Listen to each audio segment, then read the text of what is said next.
തൻ്റെ അരക്കെട്ടിൽ നിന്ന് അവൾ കണ്ണൻ്റെ കൈകൾ പതിയെ എടുത്തു മാറ്റി. പതിയെ പോലെ കണ്ണൻ വീണ്ടും തൻ്റെ കൈകൾ അവളുടെ വയറിലേക്ക് തന്നെ വീണ്ടും വെച്ചു. കുറച്ചുകൂടെ ചേർന്ന് കിടന്നു. എന്നാൽ പതിയെ വീണ്ടും ആ കൈകൾ എടുത്തു മാറ്റിക്കൊണ്ട് അവൾ ഒന്നുകൂടെ അകന്നു കിടന്നു. തൊട്ടിൽ കിടക്കുന്ന കുഞ്ഞിനെ ഓർത്ത് ഉറങ്ങാതെ കിടന്നിരുന്ന കണ്ണൻ എല്ലാം അറിയുന്നുണ്ടായിരുന്നു. എങ്കിലും അവൻ കണ്ണുകൾ മുഴുവൻ തുറക്കാതെ ഒരു കണ്ണ് പാതി തുറന്ന് അവളെ നോക്കി. സീറോ ബൾബിന്റെ മങ്ങിയ വെളിച്ചത്തിൽ മുകളിലേക്ക് നോക്കി കണ്ണുകൾ മിഴിച്ചു കിടക്കുന്ന അഭി അവന് കാണാമായിരുന്നു. ഇവക്കിത് എന്തുപറ്റി? അവൻ സ്വയം ചോദിച്ചു. അല്ലെങ്കിൽ എൻ്റെ ചൂട് പറ്റി നെഞ്ചിൽ അവളുടെ മുഖം ചേർത്ത് വെക്കാതെ ഉറങ്ങാത്ത പെണ്ണ, അവൻ ആലോചിച്ചു. ഉറങ്ങിയില്ല അഭി? രണ്ടും കൽപ്പിച്ച് ചോദിച്ചു. ഇല്ല. എന്തേ? ഉറക്കം വരാത്തോണ്ട്. അമ്പോ, കട്ടക്കലിപ്പിലാണല്ലോ, അവനുള്ളിൽ പറഞ്ഞു. അടുക്കളയിലെ പണികൾ തീർക്കാൻ അബിയുടെ അമ്മയെ സഹായിച്ചുകൊണ്ടിരിക്കവേ മോളുടെ കരച്ചിലുയർന്നു. അബി, നീ എന്തെടുക്കും അവിടെ? മോൾ കരയുന്ന കേട്ടില്ലേ? കണ്ണൻ ഉച്ചത്തിൽ വിളിച്ചലറിയിട്ടും അബിയുടെ മറുപടിയൊന്നുമില്ല. ഛേ, ഈ പെണ്ണെന്താ ഇങ്ങനെ? ഇത് ഞാൻ നോക്കിക്കൊള്ളാം, മോൻ കുഞ്ഞിൻ്റെ അടുത്തേക്ക് ചെല്ല്. അബിയുടെ അമ്മ പുട്ടുപൊടി കുഴച്ചുകൊണ്ടിരുന്ന പാത്രം കണ്ണൻ്റെ കയ്യിൽ നിന്ന് വാങ്ങിക്കൊണ്ട് പറഞ്ഞു. കണ്ണൻ വേഗത്തിൽ മുറിയിലേക്ക് ചെന്നു. അബി തൊട്ടിൽ പിടിച്ചുകൊണ്ട് കുഞ്ഞിനെ നോക്കി ഒന്നും മിണ്ടാതെ നിൽക്കുന്നു. നീ എന്നതാ അബി കാണിക്കുന്നേ? അവൾ ഞെട്ടലോട് തിരിഞ്ഞു നോക്കി. നീ എന്നാ കൊച്ചിനെ എടുക്കാത്തെ? അവൾക്ക് വിശന്നിട്ടാവും, പാലുകൊടുക്ക്. എനിക്കിപ്പോൾ കൊടുക്കാൻ തോന്നുന്നില്ല കണ്ണേട്ടാ. കണ്ണൻ ഞെട്ടലോടെ നിന്നു. പെട്ടെന്ന് ദേഷ്യം വന്നെങ്കിലും കൈകൾ ചുരുട്ടിയത് കടിച്ചമർത്തി. പക്ഷേ അത് അബി ശ്രദ്ധിക്കുന്നുണ്ടായിരുന്നു. കണ്ണേട്ടിന് ദേഷ്യം വരുന്നുണ്ടല്ലേ? അബി, മോള് നിനക്ക് എന്താ പറ്റിയേ? നമ്മുടെ കൊച്ചു കരയുന്ന നീ കേൾക്കണില്ലേ? അവൾക്ക് നീയല്ലാതെ ആരാ പാല് കൊടുക്കുക? അവൾ എടുക്കും മോളെ. ഒരു പൂച്ച ചിരിയോടെ അബി കുഞ്ഞിനെടുത്ത് കട്ടിലേക്കിരുന്നു. ഹാളിൽ വന്നിരുന്ന കണ്ണൻ്റെ മനസ്സിലൂടെ 100,000 ചിന്തകൾ കടന്നുപോയി. ഫോൺ എടുത്ത് ഡയൽ ചെയ്തു. ഹലോ എടുത്തി, എനിക്കൊന്ന് കാണണം. ഇന്ന് തിരക്കാണല്ലോടാ, നാളെ വന്നാൽ മതിയോ? എടുത്തി തിരക്ക് കഴിയുമ്പോൾ വീട്ടിലേക്ക് വന്നാൽ മതി, എനിക്ക് കുറച്ച് കാര്യങ്ങൾ സംസാരിക്കാനുണ്ട്. ആയിക്കോട്ടെ, ഞാൻ വരാം. പിന്നാമ്പുറത്തെ തിണ്ണയിൽ പാളയിൽ കിടത്തി കുഞ്ഞിനെ കുളിപ്പിക്കുന്ന അഭിയുടെ അമ്മ. അത് നോക്കി ഒന്നും മിണ്ടാതിരിക്കുന്ന അഭി. ഉമ്മറത്ത് കണ്ണനും എടുത്തിയും തമ്മിൽ സംസാരിക്കുന്നു. എനിക്കറിയില്ല എടുത്തി, ഇന്നലെ അരമണിക്കൂറോളം അടുപ്പിൽ തീയ ആളിക്കത്തുനിന്ന് നോക്കി ഒരേ നിൽപ്പ് നിന്നു അഭി. കുഞ്ഞ് കരയുന്നൊന്നും അവൾ കേൾക്കുന്നേ ഇല്ല. എത്ര നാളായി ഈ മാറ്റം തുടങ്ങിയിട്ട്? 1 മാസമായി കാണും ഞാൻ ശ്രദ്ധിച്ചു തുടങ്ങിയിട്ട്. 1 മാസം ആവുന്നേ ഉള്ളൂ എന്ന് പറയാം. ചിലപ്പോൾ അതിനു മുന്നേ ഉണ്ടായിരുന്നിരിക്കാം, അറിയില്ല. ഞാനിപ്പോൾ 1 മാസം ആവുന്നേ ഉള്ളൂ അബിയുടെ കൂടെ കട്ടിൽ കിടക്കാൻ തുടങ്ങിയിട്ട്. അല്ലെങ്കിൽ മോളുടെ തൊട്ടിലിനരികിലെ സോഫയിലാണ് കിടക്കാറ്. രാത്രി ഒക്കെ ഉറക്കൊന്നും ഇല്ലെന്നേ. കഴിഞ്ഞ ദിവസം ബാത്റൂം പോയിട്ട് 1 മണിക്കൂർ കഴിഞ്ഞിട്ട് ഇറങ്ങുന്നില്ല. വിളിച്ചിട്ട് മിണ്ടുന്നുമില്ല. ലാസ്റ്റ് ഞാൻ വാതിൽ ചവിട്ടി പൊളിച്ചപ്പോൾ നിലത്ത് ചാരിന്ന് ഉറങ്ങുക. ഞാൻ സൺഡേ അടുത്തിയുടെ അടുത്ത് വന്ന് കാര്യങ്ങൾ പറയണമെന്ന് കരുതി ഇരിക്കുമായിരുന്നു. അപ്പോഴാ ഇന്ന് രാവിലെ അബി മോൾക്ക് പാൽ കൊടുക്കാൻ തോന്നില്ലെന്ന് എൻ്റെ മുഖത്ത് നോക്കി പറഞ്ഞു. ഈ സമയം എടുത്തിയുടെ ഫോൺ റിങ് ചെയ്തു. ഏട്ടനാണല്ലോ, 1 മിനിറ്റടാ. അവർ ഫോൺ എടുത്തു. എവിടെ പോയി മേഡം? ഞാൻ കണ്ണൻ്റെ അടുത്താ. വിളിക്കായിരുന്നില്ലേ? ഒരുമിച്ച് പോവായിരുന്നു.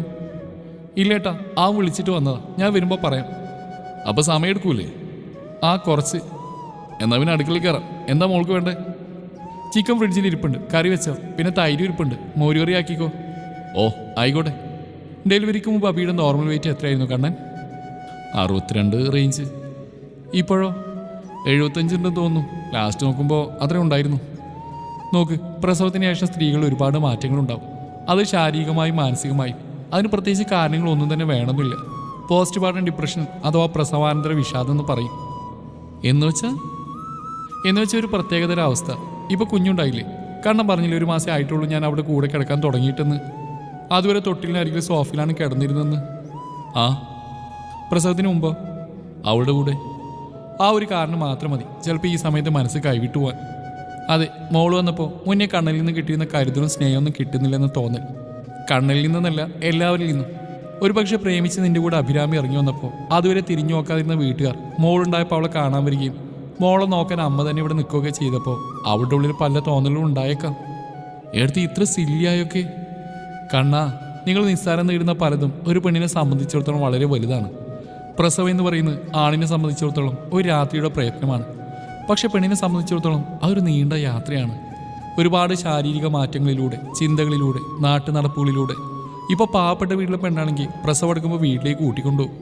അവിടെ അവളുടെ പ്രസവത്തിന് ചിലവിന് വീട്ടുകാരും നെട്ടോട്ട് ഓടുന്ന കണ്ടും ചിലപ്പോൾ കുത്തുവാക്കുകൾ കേട്ടും പ്രിയപ്പെട്ടവനൊന്ന് കാണാൻ കൊതിച്ചും അവൻ്റെ തലോടലുകൾ മിസ് ചെയ്തും അങ്ങനെ ഒരുപാടുണ്ടായ യാത്രയിൽ. കണ്ണൻ മൗനം പാലിച്ചു.